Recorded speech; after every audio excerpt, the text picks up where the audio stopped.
Eno ye program yo ensulo ey'enkya wano ku 3 ABN TV. Yiga okutandika olunaku ne Katonda.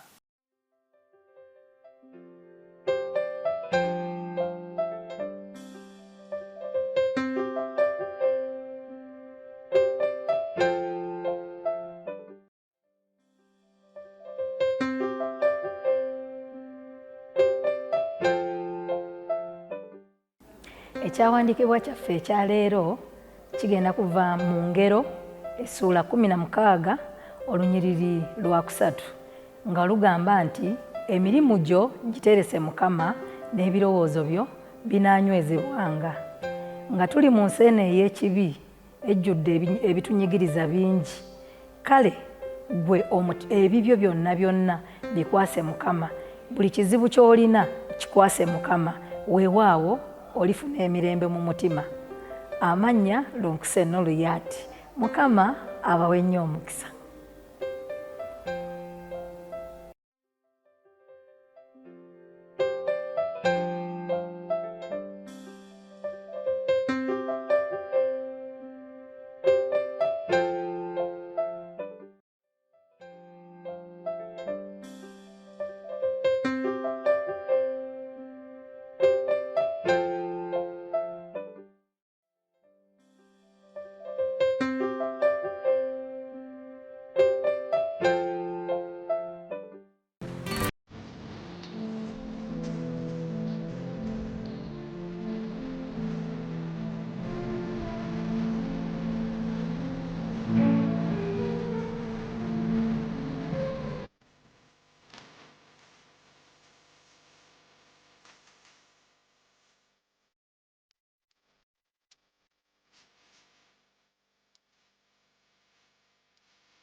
Atenderezebwe Mukama kubanga awulidde bye musaba.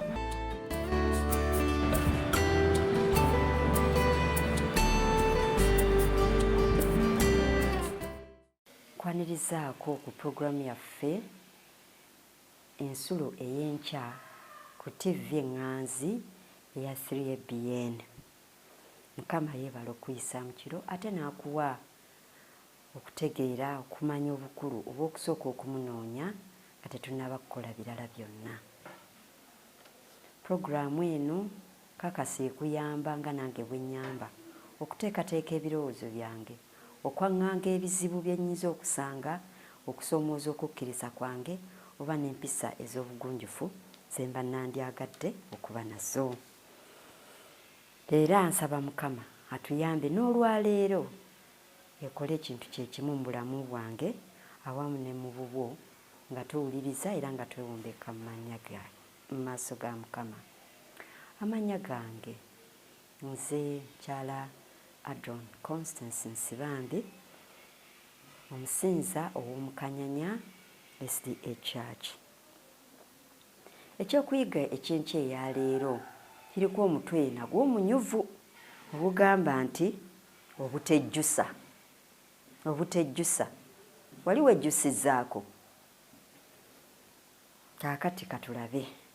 Ekyawandiikibwa kyaffe olwaleero kivudde mu kubikkulirwa essuula 10 ssuula 3 nsonyiweko olunyiriri olw'10. Kubikkulirwa kye kitabeera ekisemba mu ndagaano empya ekisembera ddala era nga kiri aw'okusoma mu ssuula ey'okusatu olunyiriri olw'10. Era ojja kugoberera mu Bayibuli yo nga nange bwe nsoma mu yange eno. Wagamba bwe wati: kubanga weekuuma ekigambo eky'okugumiikiriza kwange, era nange ndikukuuma obutayingira mu kiseera eky'okukemebwa ekigenda okujja ku nsi zonna okukema abo abatuula ku nsi.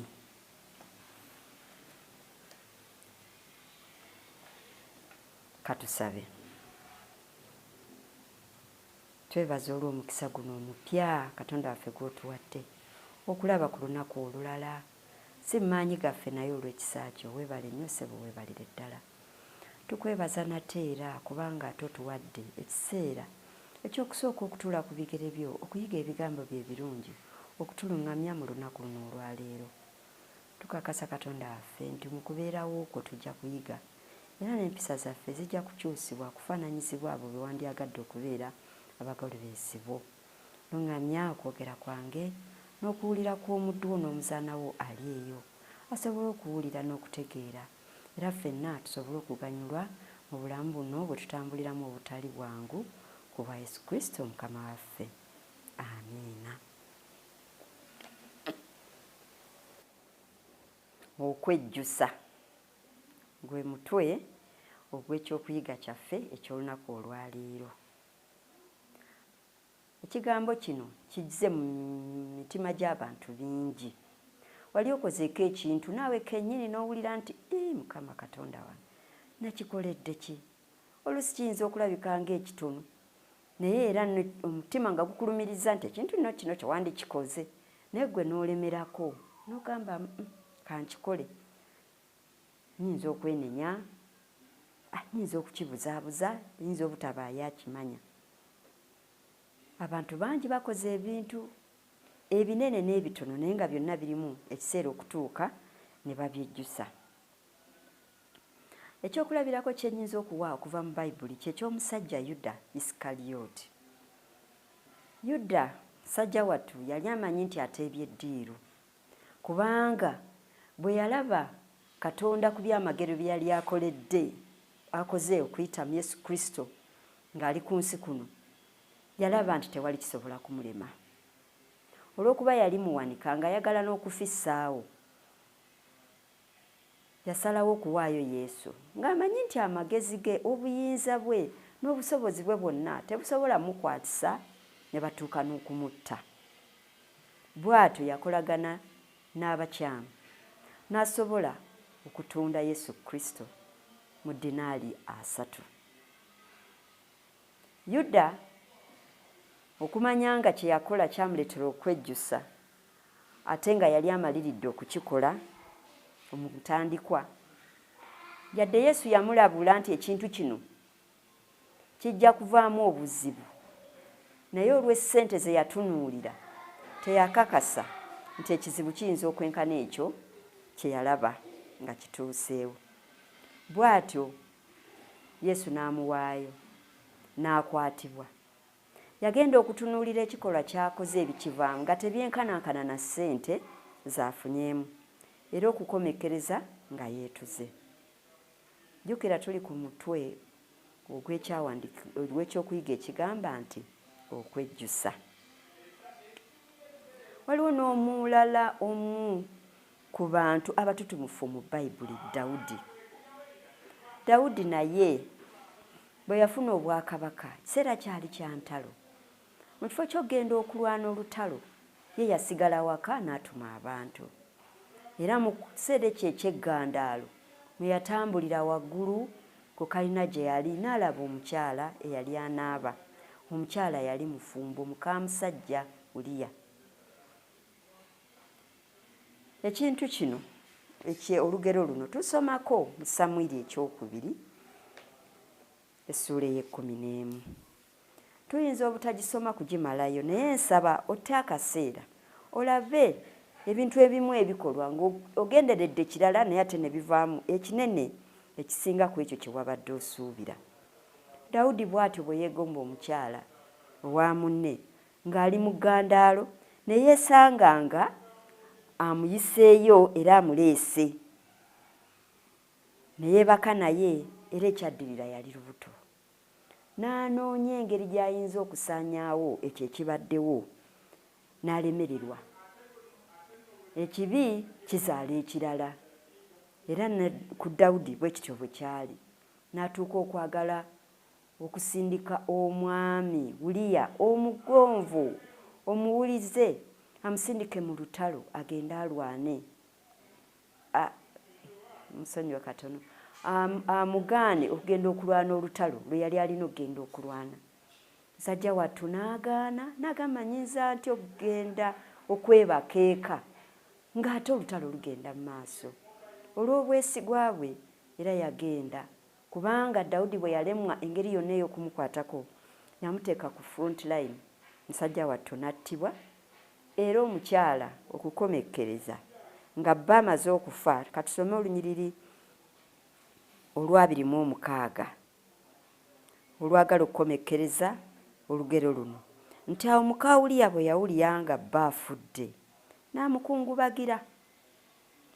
Olw'27 ekiseera eky'okukungubaga bwe kyaggwaako, Dawudi n'amutumya n'amuleeta mu nnyumba ye n'aba mukazi we era n'amuzaalira omwana ow'obulenzi. Naye gye tulaba okwejjusa kwa Dawudi kwamuwandiisa ne Zabbuli nnamba eya 51 ng'asaba Katonda amutondemu omutima omuggya.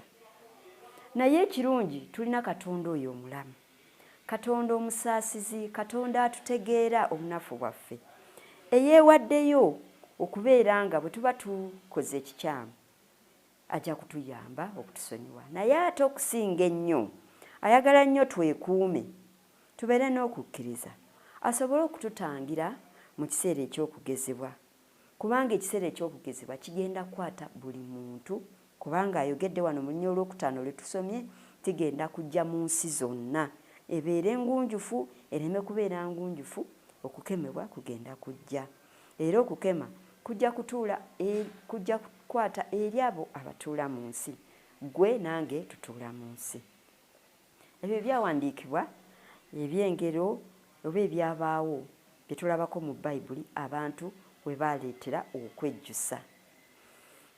Naye ne mu nsi muno okwejjusa kungi. Waliwo omwami omu yagenda n'afuna tatu ndowooza twakigandawaza, muntu yeteekako oba kamuli oba bigambo ku mubiri gwe nga ne bw'anaaba tebisobola kumuvaako.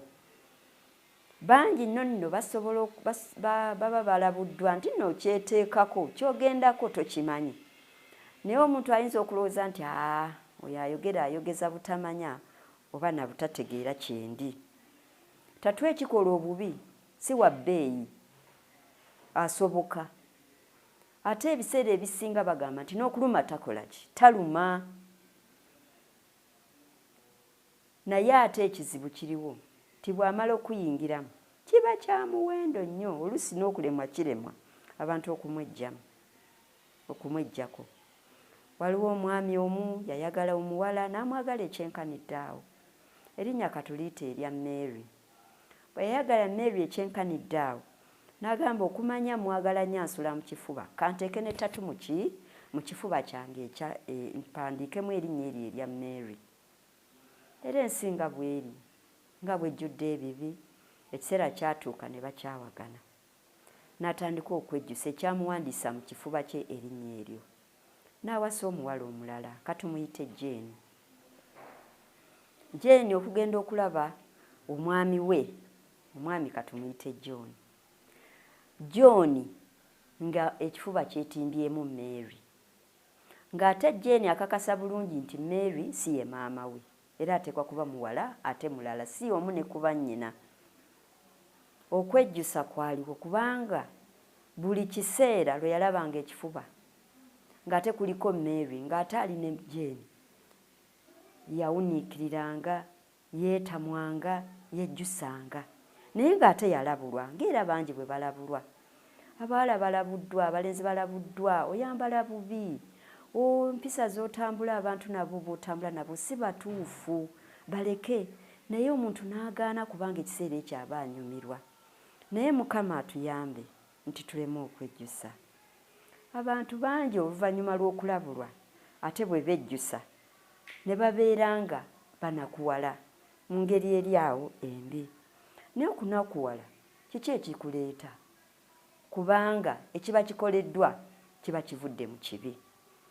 Tetuzanyisa kibi, teri kibi kitono. Okulimba kuyinza okubeera nga kabi katono gy'oli, naye okulimba kuyinza okuviiramu obuzibu ne kukuleetera ebizibu by'otasuubira, kubanga buli kibi kiriko empeera. oyinza okuba nga ekintu ky'okola kati kikusanyusa, obba mukama wo oli azaamaanya naye bijja bw'okyanga empapula ofuna bye weetaaga. Wali oyagala mulimu kakati ogufunye kubanga empapula wazikyanze. Naye ate bw'otuuka awantu ne bakugamba zireete, bwe bazitulamu ebituli n'olaba nga ate ekyakuganyisa okubimalayo bye wali osoma ate tekiriiwo kubanga omulimu ogufiiriddwa, ate oyinza obutaddamu kulaba oba kufuna mulala. Siyinza kumalayo bintu bingi ebibadde mu nsi muno abantu bye bejjusizza olw'okubanga bakirabanga ekibi ekitono naye ne kibafuukira ekizibu. Ekirungi kiri nti Katonda atuwadde essuubi n'atugamba nti mu lunya olw'ekkumi nti weekuume ekigambo eky'obugumiikiriza kwange. Bw'oba ng'oyagala okusalawo, salawo okusinziira ku Katonda waffe. Katonda waffe kiki ky'ayagala?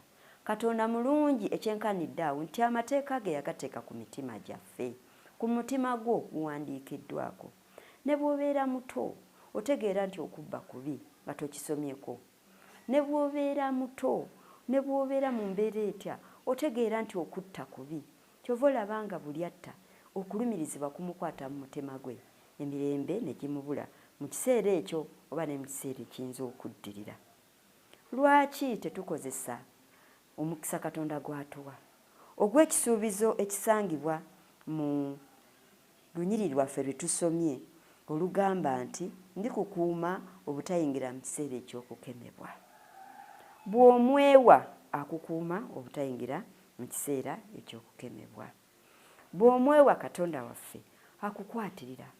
Ekirungi agamba nti ebikemo weebiri, ne tayinza kukema okusinga gwe bw'oyinza okusuubira, naye mu buli kikemo akuteekerawo obuddukiro. Olina ekikukema, obwavu bukuyinze nti olaba nti bw'onotola ku ssente za mukama wo awo ojja kutereera osasule rwenti. Obulwadde bukulumye nnyo ekyenkanidde awo nti osazeewo ogende onoonye okweraguza osobole okuba obulungi. Oyinza okukyejjusa era ojja kyejjusa bw'onookola ekitali kituufu. Omutima gwo bwe guba gwogedde naawe okukola ekituufu, ekyo ky'oba obeera nakyo kubanga Katonda wo akuli kumpi. Akuli kumpi ekyenkanidde awo ti bw'omukoowoola okumuyita ajja kulitaba. Londa ku sayidi eya Katonda. Beera ng'olina amaanyi ageewaayo Mukama Katonda abeere nga yakuyamba. Bw'obeera ng'ogudde mu kizibu, okusaba kulinga kussa. Togamba nasabye dda kubanga buli kiseera kyonna twetaaga okubeera nga tuwulira ku ddoboozi lye, nga tumuyita nga tugudde mu bizibu, nga tumuyita nga tusobeddwa. Okusaba kwo bw'oba ng'osaba kusaanidde okubeera nti yadde kizze naye Mukama abeerawo. Yesu yatuwa okusaba okulungi kwe tusomako mu Matayo. Matayo essuula eya26. Matayo kye kitabo ekisooka mu ndagaano empya. Essuula eya26 y'emu ku ssuula ezisemba eziraga ebiseera eby'enkomerero Yesu bye yali atuuseemu ng'anaatera okuva ku nsi kuno. Olunyiriri olwa26, essuula eya26 amaaso gaffe tugenda gateeka ku lunyiriri olwa 39.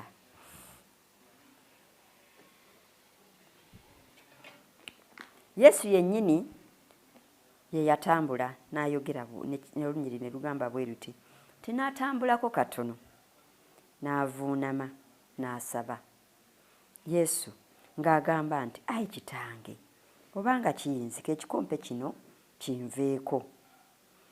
Ekikulu kiri wano nti naye singa nze bwe njagala wabula ggwe nga bw'oyagala. Olina okusoberwa, olina ekikuyinze. Katonda yogera naye kubanga ne Yesu yayogera nti ekikompe kinyinze, bwe kiba kisoboka kinzijeeko. Katonda oluusi alinza okuleka mu kikemo, si lwakuba nti ayagala ogwe, naye olw'okubanga ayagala okulaga nti ne mu bikemo abeera naawe. Bw'oba omusaba okuyita mu kikemo, teekamu ekigamba nti singa ggwe singa nze bwenjagala, singa gwe bw'oyagala, wabula ye Katonda nga bw'ayagala. Katonda yennyini atukakasa nga teriiyo mwana asaba mugaati ate omuzadde n'amuwa ejjinja, teriiyo asaba ekyennyanja ate omuzadde ye n'amuwa omusota. Katonda waffe atwagala bw'atyo, tayinza kutuleka mu kikemo ekinaatuwangula kubanga ye takema olw'obubi. Naye olw'okuba tuli mu nsi ejjudde ebibi, ebibi bijja era ne tugwa mu kikemo, era ebikemo ebyo ne bituleetera okwejjusa. Katonda oyo asobola okutukuuma era ajja kutukuuma bwe tunaamwewa, kubanga era ayongera n'ayogera mu Kubikkulirwa ekitabo era ekisembayo essuula ey'okusatu olunya olw'ekkumi ng'agamba ebigambo bino. Kubikkulirwa essuula ey'okusatu olunya olw'ekkumi. Kansome nsonyiwe olwo lwe tubadde tusomye. Tusome mu kitabo ekiddirirwa Kubikkulirwa, ekitabo ekiyitibwa ekya Yuda. Kye kimu ku bitabo ebikomekkereza Bayibuli. Ekitabo kino kiriko essuula emu yokka. Essuula emu yokka ate nga kiddiridde Okubikkulirwa. Bw'ova ku Yuda n'olyoka ogenda ku Kubikkulirwa.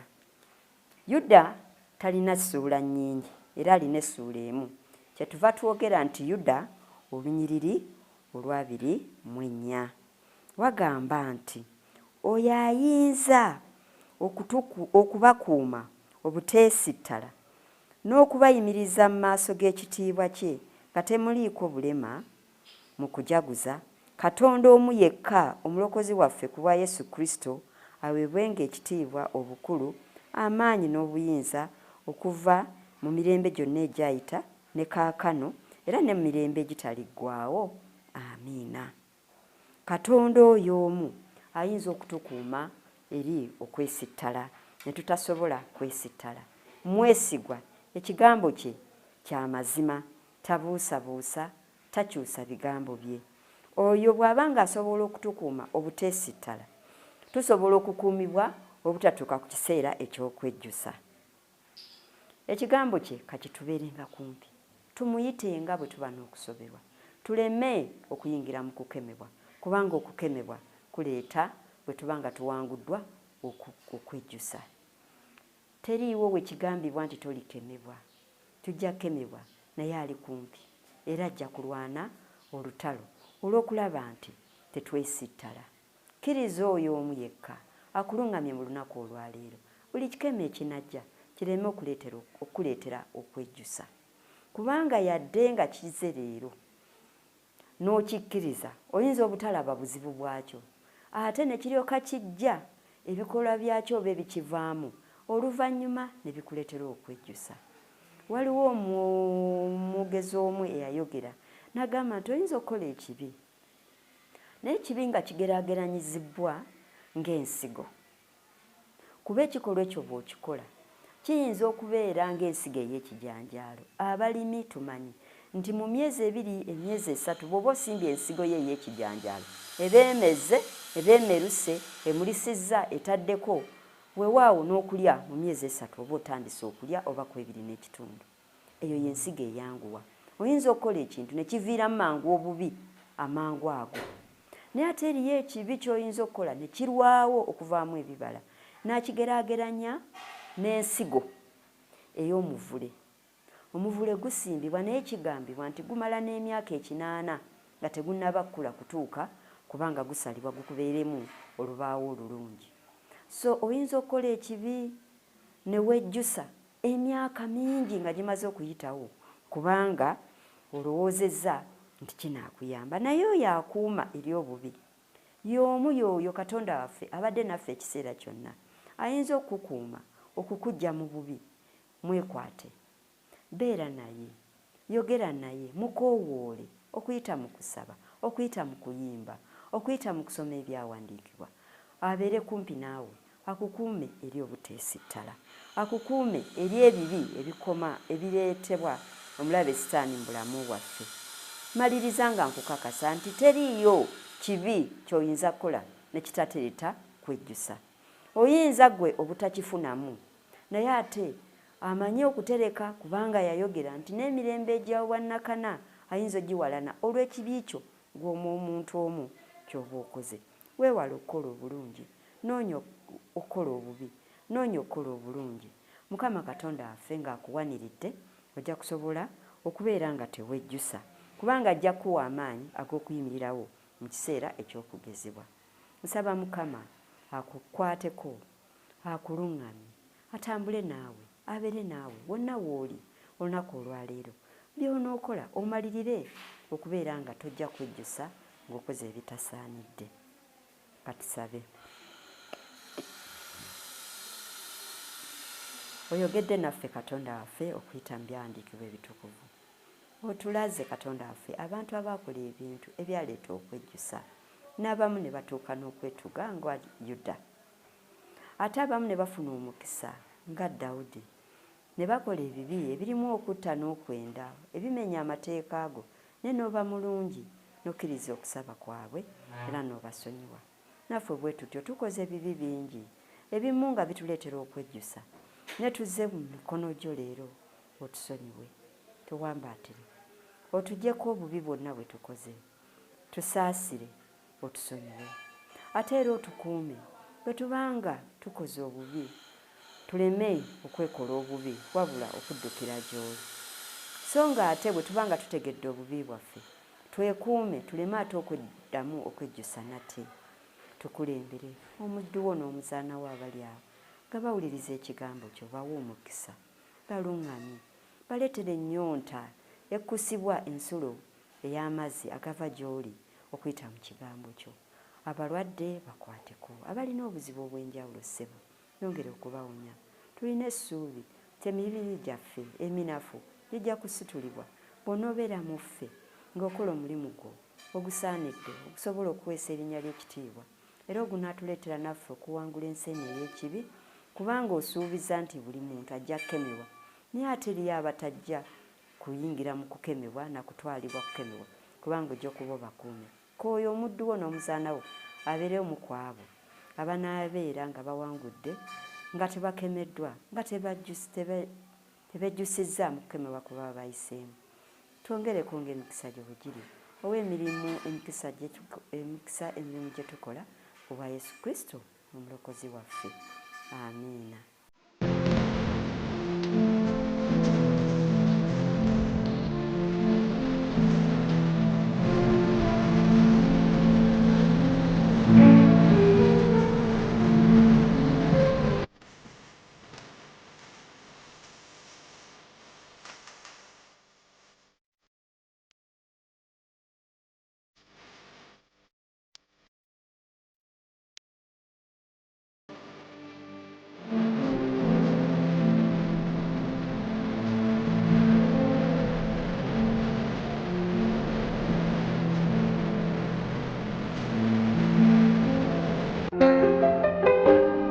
Atenderezebwe Mukama kubanga awulidde bye musaba.